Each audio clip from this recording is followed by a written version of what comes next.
یہ دوسرا عشرہ جسے عشرہ مغفرت کہتے ہیں، ہم پر سایہ فگن ہے، اور اللہ ہی بہتر جانے کہ اس عشرے میں کن کن لوگوں کی مغفرت ہوئی ہے اور ہوگی۔ لیکن دعا ہے کہ اللہ تعالیٰ جن کی مغفرت اللہ نے فرما دی ہے اس عشرے میں، آنے والے دن جو بچے ہیں عشرے میں مغفرت کے، اللہ ان کے صدقے میں سب کی مغفرت فرمائے۔ تو مغفرت کا عشرہ چل رہا ہے، تو مغفرت کو دعوت دینے والے جو کام ہیں وہ کام کر لے تو زیادہ اچھا ہے۔ مغفرت کے کیا معنی ہیں؟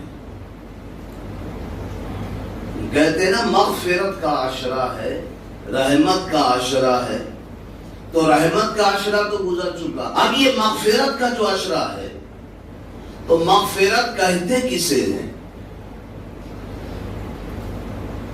مغفرت کہتے ہیں بخشش کو، مغفرت کہتے ہیں معاف کر دینے کو، مغفرت کہتے ہیں اپنا بنا لینے۔ بہت سارے اس کے معنی نکالنے جائیں تو، لیکن ایک بڑا پیارا معنی یہ لگتا ہے کہ معاف کر کے اپنا بنا لینا۔ ایک ہوتا ہے بھائی بندہ اگر کسی سے ناراض ہے، ہمیں اگر کوئی کسی سے ناراض ہوتا ہے، بندہ بندے سے ناراض ہوتا ہے، تو کبھی کبھی ایسا ہوتا ہے کہ بھائی ٹھیک ہے بھائی جب معاف کر دیا، معاف کر دیتے نا۔ لیکن اگر اس سے کہو کہ بھائی اس کو اپنا بناؤ، کہ کہا نہیں اپنا تو نہیں بناؤں گا اس کو، معاف کر دیا ٹھیک ہے جو۔ حالانکہ یہ معافی بھی ابھی ادھوری ہے۔ معاف کر دینے کا مطلب یہ کہ بندہ بندے کو معاف کر کے اپنا بھی بنا لے، تب کہتے واقعی میں معافی ہے۔ تو لیکن بسا اوقات میں کہنے چلا تھا، بسا اوقات یہ ہوتا ہے کہ بندہ بندے کو معاف تو کر دیتا ہے، مغفرت کے ایک معنی بتا رہا ہوں آپ کو، معاف کر دینا، بندہ بندے کو معاف تو کر دیتا ہے، لیکن اس سے کہو کہ بھائی اس کو اپنا نہیں بنائیں گے، بس معاف کر دیا ہو گیا بھائی، وہ اپنے راستے میں اپنے راستے، اپنا نہیں بناتا۔ یہ شان صرف خدا کی ہے، اور خدا کے کرم سے کچھ اس کے خاص بندوں کی ہے۔ اس کے لیے بہت جگرا چاہیے، بہت بڑا دل چاہیے، کسی کو معاف کر کے اپنا بنا لینا، بہت بڑا جگر چاہیے۔ وہ جس کو اللہ دے نواز دے۔ تو یہ سنت خدا کی ہے، یہ مغفرت کا عشرہ چل رہا ہے، اور مغفرت کے معنی ہوتے ہیں معاف کر دینا اور ساتھ میں اپنا بنا لینا۔ تو یہ جو عشرہ چل رہا ہے نا، اس میں نہ صرف خدا معاف کر دیتا ہے بلکہ بندوں کو اپنا بھی بنا لیتا ہے۔ سب اس کے بندے ہیں نا۔ آپ کہیں گے یہ کون سا سوال ہو گیا کہ اس کو اپنا بنا لیتا؟ سب اس کے بندے ہیں۔ جس نے اس کا کلمہ پڑھا ہے وہ بھی اس کے بندے ہیں، اور جو اس کا کلمہ نہیں پڑھتے نہیں مانتے وہ بھی اس کے بندے ہیں۔ جیسے امت دو قسم کی ہے نا، جو غیر مسلم ہے وہ بھی حضور کی امت میں شامل ہے۔ بتایا کسی کو آپ نے، یا کسی نے آپ کو بتایا؟ وہ بھی امت ہے، اور جس نے کلمہ پڑھ لیا حضور کا وہ بھی امت ہے۔ کیسے؟ جس نے حضور کا کلمہ پڑھ لیا وہ دعوت اجابت ہے۔ اجابت کے معنی ہوتے قبول کر لینا،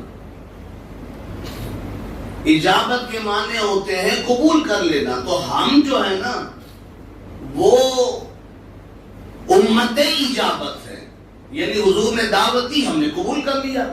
اور وہ جو غیر مسلم ہیں، اسلام کے علاوہ جتنے لوگ ماننے والے ہیں، وہ امت دعوت ہے، وہ بھی امت ہے مگر امت دعوت ہے، یعنی انہیں دعوت دی گئی ہے، اسلام کی دعوت پہنچی ہے، نہیں دی گئی، پہنچ تو گئی ہے نا بھائی، اسلام ہے، رسول ہے، قرآن ہے، یہ بات پہنچی تو ہے نا انہیں۔ تو جنہوں نے قبول کر لیا وہ امت دعوت ہے، امت اجابت ہے، اور جنہوں نے نہیں قبول کیا وہ امت دعوت ہے۔ تو امت تو بہرحال ہر کوئی، ایسے ہی خدا کا بندہ ہر کوئی ہے، چاہے وہ مسلمان ہو چاہے غیر مسلمان، سب کو اسی نے بنایا۔ پھر یہ کیا بات ہو گئی کہ اللہ اپنا بنا لیتا ہے؟ تو بھائی عموم اور خصوص بھی کوئی چیز ہوتی ہے۔ اللہ معاف کر دیتا ہے، ساتھ میں اپنا بنا لیتا ہے، یہ اس کے خاص بندوں کی نشانی ہے۔ تو خاص بندے وہی ہیں جسے اللہ معاف کر دے اور اپنا بھی بنا لے۔ تو یہ اپنا بنانے والا عشرہ چل رہا ہے نا، تو اپنا بنانے والا کام بھی کرو تاکہ اللہ کی رحمت بڑھ کے گلے لگائے۔ قرآن پاک کی ایک آیت ہے، رحمتی وسعت کل شیء۔ اللہ کی جو رحمت ہے نا وہ بہت وسیع ہے، بہت بڑی ہے۔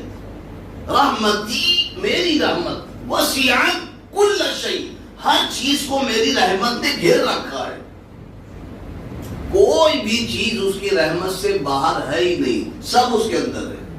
لیکن اب ہمیں اس کی رحمت حاصل کرنا ہو تو جہاں بہت سارے ذرائع ہیں اللہ کی رحمت حاصل کرنے کے، وہ ایک ذریعہ یہاں کیا بتایا اسی آیت میں، فرمایا رحمتی وسعت کل شیء، میری رحمت تو ہر چیز کو گھیرے میں لے رکھی ہے، لیکن فسأکتبھا، اب وہی عام اور خاص والی بات ہے۔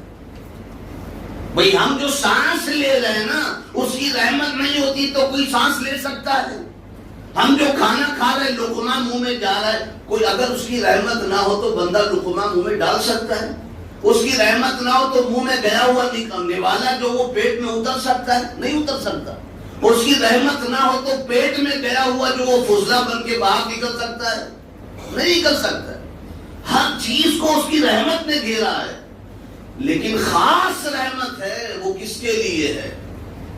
فرمایا رحمتی وسعت کل شیء، میری رحمت نے ہر چیز کو گھیرے میں لے رکھا ہے، لیکن خاص رحمت فسأکتبھا۔ اب یہ کسی ملا کی بات نہیں، میں اپنے اللہ کی بات کر رہا ہوں۔ فسأکتبھا، یہ قرآن پاک ہے، فرمایا میں نے اپنی خاص رحمت اس کے لیے لکھ دیا ہے۔ کس کے لیے؟ فسأکتبھا للذین آمنوا اتقون ویؤتون الزکاۃ، میں نے خاص رحمت اس کے لیے لکھ دیا ہے جو میری راہ میں مال خرچ کرتے۔ خاص رحمت ان لوگوں کے لیے ہے، خاص مغفرت ان لوگوں کی ہے۔ فسأکتبھا للذین آمنوا، ان لوگوں کے لیے جو ایمان لائے میری راہ میں نکالتے۔ تو اب یہ جو مہینہ چل رہا ہے اس میں جب 1 کا 70 ہمیں ملنا ہے تو بہتر ہے کہ اسی مہینے میں اللہ کے دیے ہوئے مال سے زکوٰۃ نکالے۔ اور زکوٰۃ یہ تو اللہ کی رحمت تھی۔ میں آپ سے ایک سوال کرتا ہوں، اگر میں آپ سے پوچھوں کہ آپ میں کوئی ایسا ہے جو یہ چاہتا ہو کہ میرے پیارے آقا، ہم سب کے آقا و مولا صلی اللہ علیہ وسلم ہاتھ اٹھا کر دعا دیں، کوئی چاہتا ہے؟ قرآن مجید کھولو، سورہ توبہ دیکھو، 11واں سپارہ نکالو، اس کا دوسرا صفحہ دیکھ ڈالو، اس میں کیا فرمایا۔ اچھا قرآن جو ہے نا وہ قیامت تک کے لیے ہے کہ نہیں؟ اس کی آیتیں، اس پر ایمان رکھنا یہ قیامت تک کے لیے ہمارے لیے ہے کہ نہیں؟ چلو ٹھیک۔ تو اب اس سے کوئی، اب میں جو ترجمہ کرنے جا رہا ہوں نا، کوئی اس سے نہ سمجھے کہ یہ تو 1400 سال پہلے کے لیے تھا جب آیت اتری تھی۔ نہیں، ہمارا ایمان یہ ہے کہ قرآن مجید کی آیت پر عمل اور اس پر ایمان قیامت تک کے لیے ہے۔ اب قرآن کی آیت سنو اور جو میں نے سوال کیا اس کا جواب سنو۔ کیا کوئی چاہتا کہ اللہ کے نبی آج بھی اسے ہاتھ اٹھا کر دعا دیں اور اس کے دلوں کو سکون مل جائے؟ ہر کوئی چاہتا ہے جتنا بے سکون آج ہم ہیں شاید کسی صدی میں لوگ بے سکون، اور جتنا صدیاں گزر رہی ہیں بے سکونی اتنی بڑھتی چلی جا رہی، لمحہ لمحہ بے سکونی ہے۔ تو اس بے سکونی کی عالم میں اگر کوئی سکون پہنچا سکتا ہے تو وہ میرے اور آپ کے مصطفیٰ کی دعا ہے جو دلوں کو سکون پہنچا سکتا ہے۔ ہم نے سکون کا بہت سارا راستہ اپنا لیا، کہاں کہاں نہیں بھٹکے ہم سکون کے لیے، کیا کیا نہیں کیا سکون کے لیے، لاؤ یہ بھی کر کے دیکھ لیتے اور اس پر ایمان کے ساتھ کر کے دیکھتے ہیں۔ قرآن نے کیا کہا؟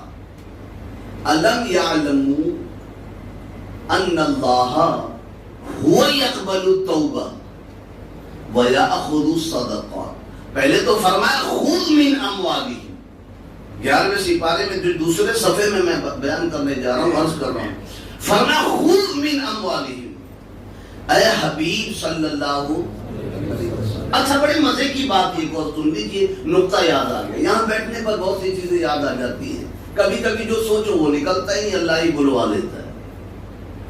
ہم جو اللہ کی راہ میں صدقہ یا زکوٰۃ دیتے ہیں تو وہ کس کے ہاتھ میں جاتا ہے؟ جی غریب کے نہیں، وہ پہلے اللہ کے ہاتھ میں جاتا ہے۔ اب تک تو یہی آپ سمجھتے نا، اس لیے تھوڑا بولنے میں آگے پیچھے ہو رہے تھے، لیکن بولا کرو، بولنے سے علم بڑھتا ہے، کچھ نہ کچھ تو بولا کرو۔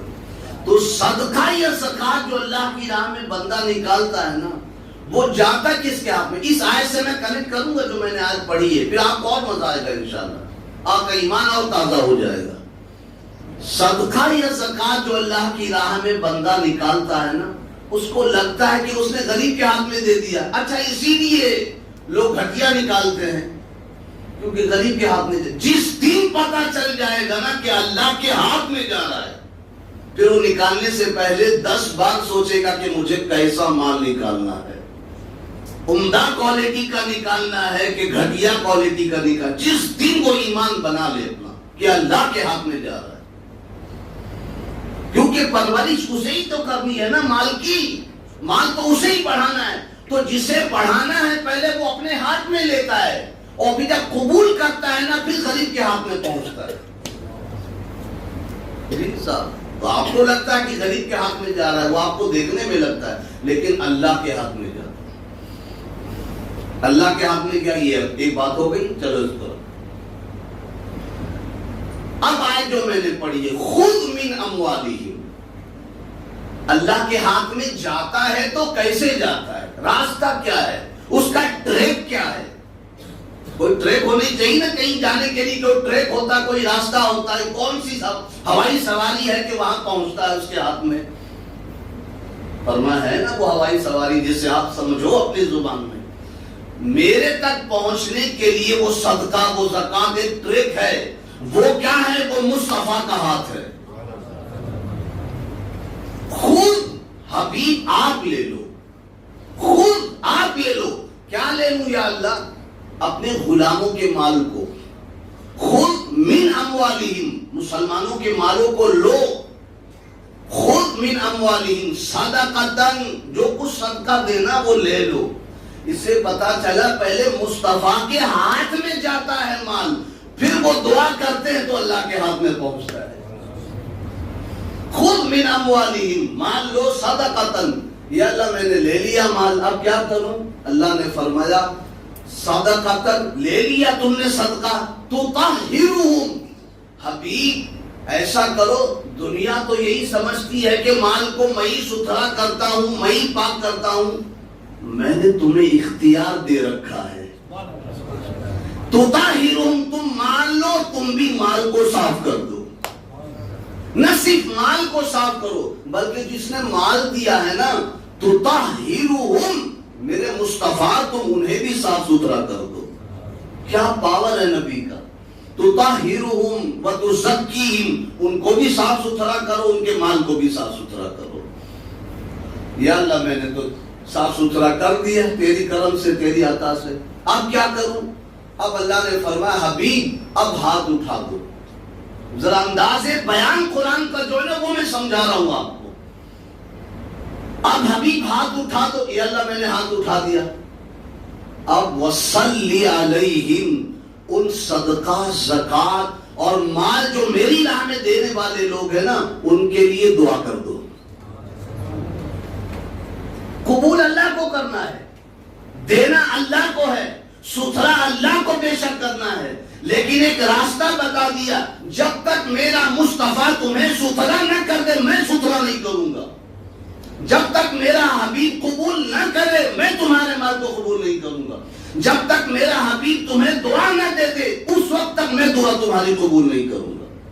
یہ قرآن پڑھ رہا ہوں، ستھرا کر دو، صاف کر دو. یہ اللہ صاف کر دیا، اب کیا کرو؟ وصلی علیہم، ان کے لیے دعا کرو. ہاتھ اٹھا تو دعا کرو. یا اللہ میں نے ہاتھ اٹھا دیا، دعا بھی کر دی. اب فرمایا حبیب اب تو نے دعا کر دی نا، ان صلاتک سکن لہم. ادھر دیکھو میری طرف، ان صلاتک سکن لہم. آج جو بندے سکون کے لیے گھوم رہے نا، ادھر جا رہے ادھر جا رہے، چین نہیں ملتا، تو حبیب ایسا کے لیے نا تم دعا کر دو، تمہاری دعا ان کے دلوں کو سکون پہنچائے گی.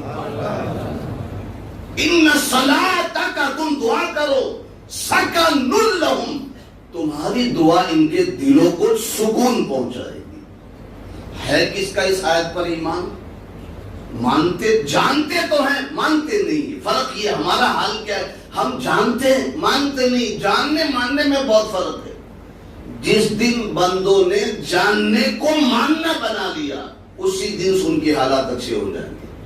کتنی بڑی آیت میں نے پیش کی آپ کو، اس پر واقعی اگر آپ ماننے لگ جاؤ نا تو معاملہ کہاں سے کہاں پہنچ جائے گا. تو مصطفیٰ کی دعا سے دلوں کو سکون ملتا ہے. اور کس کے لیے دعا ہے؟ جو لوگ اللہ کی راہ میں نکالتے ہیں. تو آج بھی ہمارا ایمان ہے کہ اگر ہم آج بھی اللہ کی راہ میں زکات و صدقات نکالیں گے تو مصطفیٰ سنہری جالی کے اندر ہم سب کے لیے سکون کی دعا کریں گے. کیونکہ قرآن قیامت تک کے لیے ہے نا، یہ نہیں کہ اسی وقت آپ نے دعا کر دی. آج بھی حضور دعا کرتے ہیں، ان صلاتک سکن لہم. اچھا پھر اس کے آگے جو جملہ اور ذرا بات پوری ہو جائے، فرما ان صلاتک سکن لہم. یا اللہ میں نے جو ہے نا وہ دعا کر دی، میں سمجھا رہا ہوں قرآن آپ کو، میں نے دعا کر دی، سکون کی دعا کر دی. یا اللہ تیرے بندوں سے تو کچھ کہنا چاہتا تو کہہ دے. اللہ نے فرمایا ان اللہ سمیع علیم. میرے مصطفیٰ نے جو دعا کی ہے نا اس کو میں نے سن بھی لیا ہے اور اپنے بندوں کو خوب جانتا بھی ہوں. ان اللہ سمیع علیم، میں سنتا بھی ہوں اور اپنے بندوں کو جانتا بھی ہوں کہ وہ صدقہ دے رہے تھے ان کے دماغ میں کیا چل رہا تھا. جو چل رہا تھا میں اس کو پورا کرنے پہ قادر ہوں. سمیع ہوں، اور جو وہ دعا کرتے میں سنتا ہی رہتا ہوں. علیم بھی ہوں، سمیع بھی ہوں. تو جو آج صدقہ زکات نکالو تو اس دھوم سے نکالو نا کہ حضور ہمارے لیے دعا کریں گے. اور پھر جب یہ نیت ہوگی تو انشاءاللہ پھر اب وہ حضور نے کیا فرمایا، زکات کے معنی ہوتے مال کا بڑھنا، مال کا ستھرا ہونا تو ہے ہی ہے، مال کا بڑھنا بھی ہے. مال کیوں نہیں بڑھتا؟ بہت سے لوگ بولتے ہیں مال نہیں بڑھتا بابا میں تو نکالتا ہوں، اس میں بہت ساری چیزیں ہیں، چلو اس کو تھوڑا سا ہم لے ہی لیتے ہیں، تھوڑا سا لے ہی لیتے. آخر مال کیوں نہیں بڑھتا؟ میں تو نکالتا ہوں، میں تو دیتا ہوں، بڑھتا نہیں ہے، بلکہ پہلے زیادہ دیتا تھا اب کم دینے لگا ہوں. سوال یہ پیدا ہوتا نا. تو سب سے پہلے تو اس آیت پر ایمان رکھو کہ اگر ہم نے نکالا ہے تو میرے نبی اپنی قبر مبارک میں ہم سب کے لیے دعا کر رہے ہیں. سب سے پہلے تو یہ نیت رکھنا. اس نیت میں ذرا بھی گڑبڑی آئی تو پھر آپ کی زکات بھی رہ جائے گی. کیونکہ زکات کا مقصد بڑھنا ہے نا، بڑھے گئی گی کیونکہ نیت ہی شروع میں صحیح نہیں ہماری. سب سے پہلے یہ نیت رکھو. دوسرا کیا؟ زکات برابر گن کے نکالو، یاد دہانی کر کے نکالو. جس پر جتنی ادا ہونی ہے نا اتنی نکالے. سمجھ میں آئی بات؟ برابر گن لو، حساب کتاب کر لو کس پر کتنی زکات ہو رہی ہے. جیسے مثلا 52.5 تولہ چاندی ہے یا اس کے برابر کسی کے پاس پیسہ کیش رکھا ہوا ہے یا تو 7.5 تولہ سونا وغیرہ یا اس کے عوض میں اس کے بدلے میں اتنا مال رکھا ہوا ہے تو پھر اس میں زکات ہے. تو یہ دیکھ لو. اچھا یہ بھی سن لو, ابھی مسئلے مسائل میں وقت ہو جائے گا لیکن ضروری ہے. آپ کے پاس اگر 100 روپیہ ہے پورا مال, اب مسئلہ تھوڑا سمجھ لو, وقت بچا تو وہ زکات دینے پر بھی مال کیوں نہیں بڑھتا, اس پر ہم اگلے ہفتے تھوڑا گفتگو کر لیں گے. کسی کے پاس اگر 100 روپیہ ہے اور اس کے پاس قرضہ 110 روپیہ ہے, سمجھ رہے میری بات کو, بہت آسانی سے سمجھا رہا ہوں. لوگ کہتے ہیں نا بھائی قرضہ ہے میرے اوپر قرضہ ہے تو میں زکات نہیں دے سکتا. بابا ٹھیک ہے قرضہ آپ کے اوپر, لیکن آپ یہ دیکھو کہ آپ کے پاس مال مثال کے طور پہ 100 روپیہ ہے, قرضہ 110 روپیہ, تب اس حالت میں آپ پر زکات نہیں ہے. کوشش کریں کہ قرضہ ادا کریں, ٹھیک ہے. لیکن اگر آپ کے پاس 100 روپیہ ہے اور قرضہ جو ہے 95 روپیہ ہے, سمجھ رہے بات کو, اب اس صورت میں آپ کے اوپر زکات ہے. یعنی مال جس پر سال گزر جائے, مال نمو جسے کہتے ہیں, جیسے چاندی ہے, سونا ہے, پیسہ ہے, یہ سارے مال نمو میں کہلاتے ہیں. یہ سارا مال آپ کے پاس رکھا ہے اور اس سے زیادہ آپ کے اوپر قرضہ ہے, تو وہ جو مال رکھا ہے نا اس سے قرضہ پورا ادا کرنے کی کوشش کریں, اور تبرکاً آپ زکات اس نیت سے نکال دے کہ اللہ اس کی برکت سے میرا قرضہ بھی دور کر دے گا اور ہمارا مال بھی بڑھ جائے گا, یہ زیادہ اچھا ہے. اور اگر آپ کے پاس مال رکھا ہوا اپنی ملکیت میں 100 ہے اور آپ کے اوپر قرضہ 95 ہے, تو اب آپ ایسی صورت میں مالک نصاب ہو, آپ کو دینا ہے. یہ آسانی سے سمجھ گئے. اور باریکی چیز سمجھنا ہے تو آپ کمرے میں آئیں, تشریف لائیں, اور اچھے سے سمجھا دوں میں اس کو, کیونکہ ابھی کس کے پاس کیا پراپرٹی ہے میں یہاں کیسے سمجھاؤں آپ کو. کسی نے کہا میرے پاس پلاٹ ہے, کسی نے کہا میرے پاس وہ گھر ہے, 4-5 گھر ہے, اس کے لیے کیا کروں. اس میں تو شرائط ہے بہت ساری, تو اس کو سمجھنا آ جائے. تو اب میں یہ آپ سے عرض کرنے چلا تھا کہ زکات دے کر بھی مال نہ بڑھنے کی وجہ کیا ہے. تو پہلی وجہ تو میں نے بتایا کہ حضور کو زندہ مانو, اور یہ مانو کہ حضور اپنی آرام گاہ میں ہمارے لیے دعا کر رہے ہیں. خود من اموالہم صدقۃ تطہرہم, ایک تو یہ. دوسرا زکات صحیح گن کے نکالو جو تم پر واجب ہو رہی ہوتی. یہ 2 وجہ. اب آگے انشاءاللہ تعالی اور بھی جو باتیں ہیں وہ ہم لینے کی کوشش کریں گے, چونکہ وقت ہو گیا. آئندہ جمعہ کو ہم یہیں سے لیں گے کہ آخر کیا وجہ ہے کہ مال نکالنے کے بعد بھی نہیں بڑھ رہا ہے, مال نکالنے کے بعد بھی وہی حالت ہے, زکات نکالنے کے بعد بھی. تو اللہ پاک ہم سب کو ان چیزوں سے محفوظ رکھے جس سے زکات نہیں بڑھتے ہیں, ہے نا, جس سے زکات ادا کرنے سے بھی مال نہیں بڑھتا, ان چیزوں سے محفوظ رکھے. اور اللہ تعالیٰ جو لوگ نکالیں ان کے مال میں خوب برکتیں عطا فرمائے, اور جو دے چکے ہیں اللہ اس کو قبول فرمائے. سنی دارالعلوم محمدیہ کو جو آپ جو ہر سال دیتے ہیں, جہاں میں پڑھاتا ہوں,